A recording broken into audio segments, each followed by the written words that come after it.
Today we're going to be discussing the Urgent Emergency Assistance Rescue card coming out of Code of the Duelist. It is a normal spell card, and you can only activate one card with this name's effect per turn. So basically it just says you can only activate this card once per turn. And the first and only effect is if your life points are lower than your opponent's, you can reveal 3 beast-type monsters with 300 attack and 100 defense from your deck. Your opponent chooses one of them and adds them to your hand, and adds one of them to your hand, and then just shuffle the rest of them back into your deck. So this card has direct synergy and is obviously applicable only with Rescue Cat, Rescue Rabbit, Rescue Hamster, and Rescue Ferret. Those are the 4 cards that come to mind.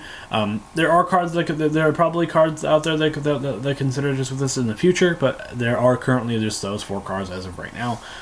So yeah, I don't know why this card is being made, because it doesn't seem like it's going to be relatively viable in most situations, but it is definitely a funny and decent card in that and what it can do.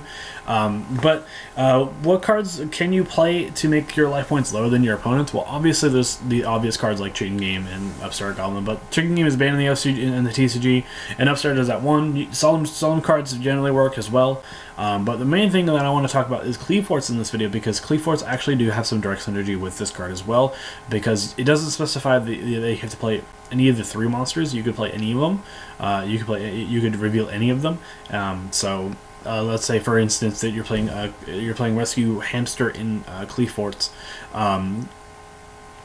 You go first. You activate Summoner's Art, or you just open up with someone with Cleave Force Scout, activate Cleave Force Scout, pay 800 life points, and then activate this card to search out a rescue hamster. Then use normal summon rescue hamster later on in the game to combo it out.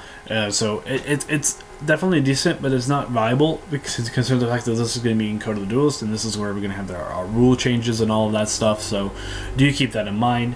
It also works effectively well with Cyber-Stein, because Cyber-Stein, after paying 5,000 life points, is probably going to your life points are most likely going to be lower than your opponent's most of the time. So, but to consider this archetype support for the rescue archetype is a stretch, because all 4 of these cards have nothing to do with each other in the long run. It's just this card just happens to have synergy with those 4 cards. But until they have decent support for the rescue archetype, I don't think it's going to be very viable in that aspect. It's not enough to make a deck around. Considering the fact that one of the cards that is for this archetype is currently banned, the other one is limited, and the other 2 are what they are. They're unlimited. That's probably because one of them is not even out yet, but one of them is actually not that decent. But it's good, but it's not viable in today's game. But anyway, guys, tell me what you guys think about this card in the comment section down below. I will see you guys in the next video. This has been Team Metamorphose, and I will be signing out.